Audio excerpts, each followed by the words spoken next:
नमस्कार दोस्तों। प्रधानमंत्री मोदी कहते हैं अब की बार 400 पार, अब की बार 400 पार। कोई भी रैली हो, मोदी जी ये बात जरूर कहते हैं। बीजेपी भी कह रही है कि 4 जून को 400 पार। आज चारों तरफ एक ही बात सुनाई देती है, अब की बार 400 पार।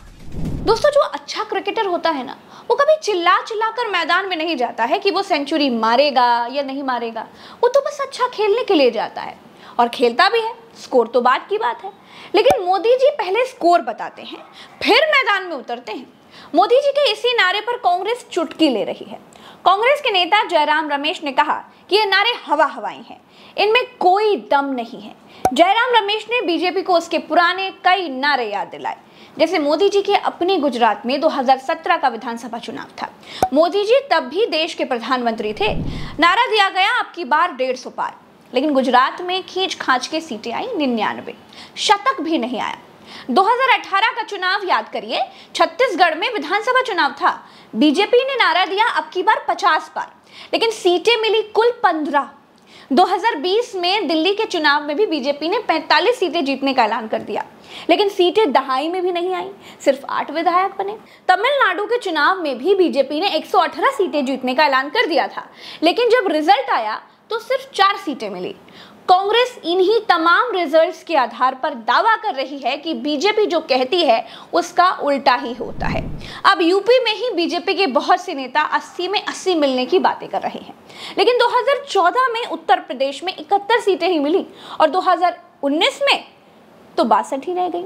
इसीलिए 2024 को सोच समझकर बीजेपी बहुत घबरा रही है, लेकिन नारे 80 में 80 के दे रही है।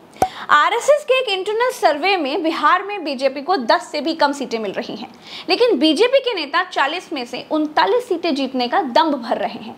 महाराष्ट्र और बंगाल में तो हालत और ज्यादा खराब है दोस्तों, लेकिन मोदी जी हैं कि 400 से नीचे बात ही नहीं कर रहे हैं। इतना ही नहीं, मोदी जी तो ये भी बता रहे हैं कि 370 सीटें बीजेपी को मिलेंगी और पूरा एनडीए कुनबा 400 सीटों को पार कर जाएगा। राहुल गांधी तो बता रहे हैं कि अब इनकी नैया डूबने वाली है। इसीलिए नंबर निकला है 400 पार।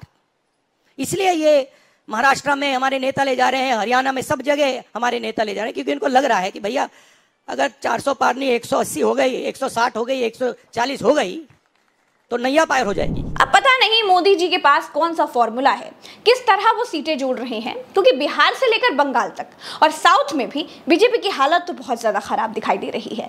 खुद आरएसएस का इंटरनल सर्वे उन्हें बहुमत से दूर दिखा रहा है, लेकिन मोदी जी कह रहे हैं कि वो तीसरी बार आएंगे, 400 सीटें लाएंगे।